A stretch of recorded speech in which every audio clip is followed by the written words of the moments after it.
पंडित Shriram Sharma Acharya. Hello friends. Pandit Shriram Sharma Acharya कोई पहचान के मोहताज नहीं हैं।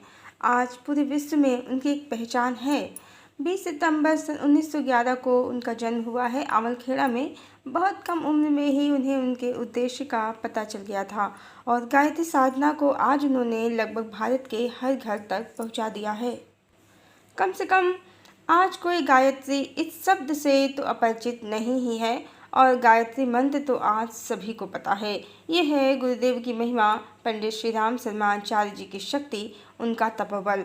जब उन्होंने सन 1937 में अखंड ज्योति पत्रिका का प्रकाशन किया तो बहुत से समकालीन विद्वानों ने कहा कि ये ज्योति ज़्यादा दिन नहीं जलेगी। तो उनका उत्तर था, जिस ज्योति को मनुष्य जलाए वो बुझ सकती है, पर जिसे परमात्मा जलाए वो ज्योति नहीं बुझ सकती।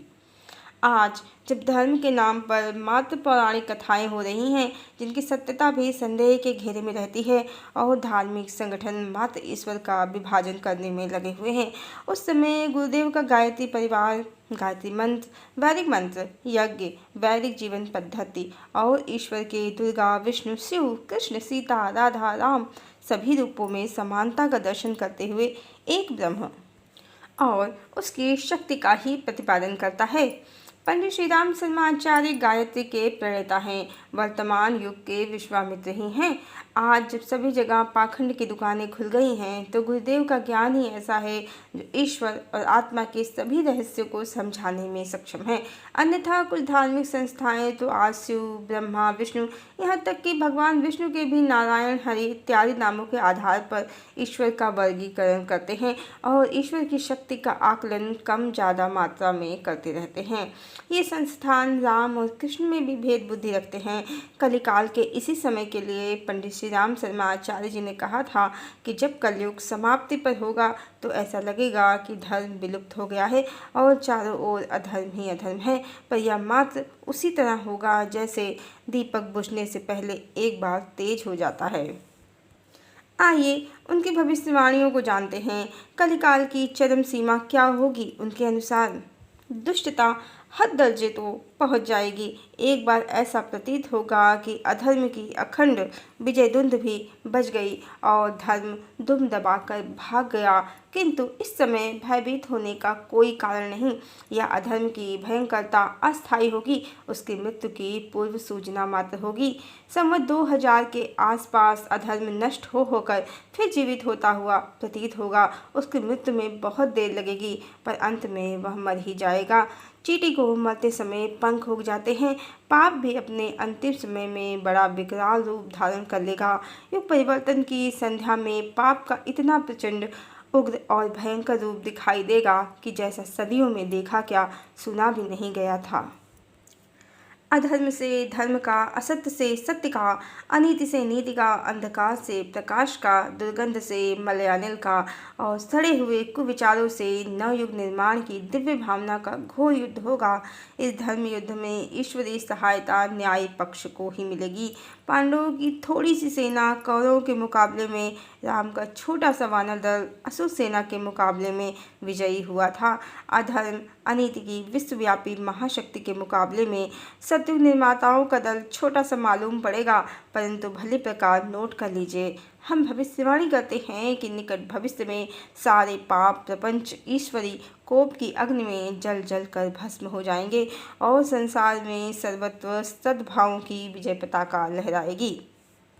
ये भविष्यवाणी उन्होंने जनवरी 1943 अखंड ज्योति पृष्ठ 16 में लिखी है।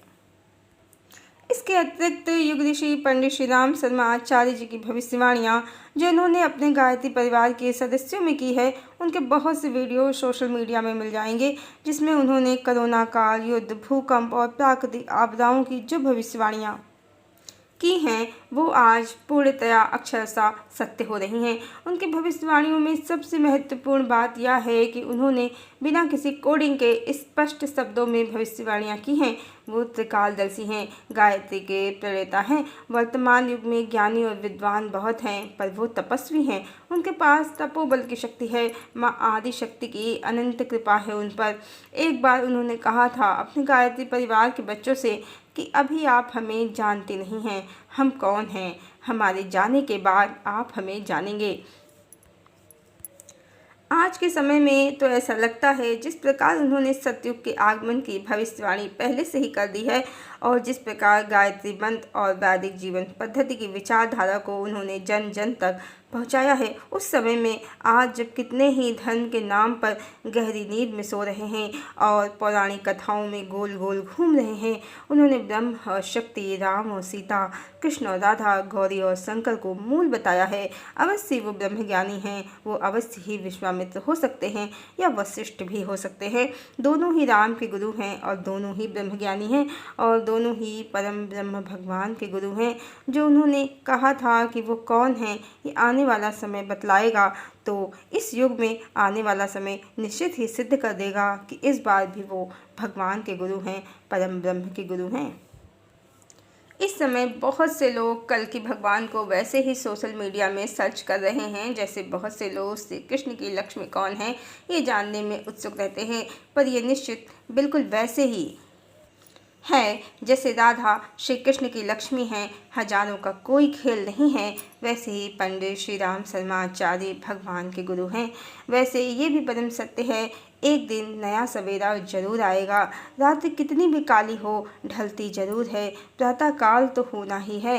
गायत्री परिवार का ही ये गीत है जिसके 2 बोल मुझे याद हैं। इसके आदरणीय रचयिता कौन है मैं नहीं जानती, पर सतयुग के आगमन के लिए, नए युग के प्रारंभ के लिए ये गीत उत्तम है। न रूढ़िवादी बने रहे हम, नया सवेरा जगा रहा है। स्वतंत्र चिंतन का राग कोई, विवेक वीणा पर गा रहा है। हरिओम।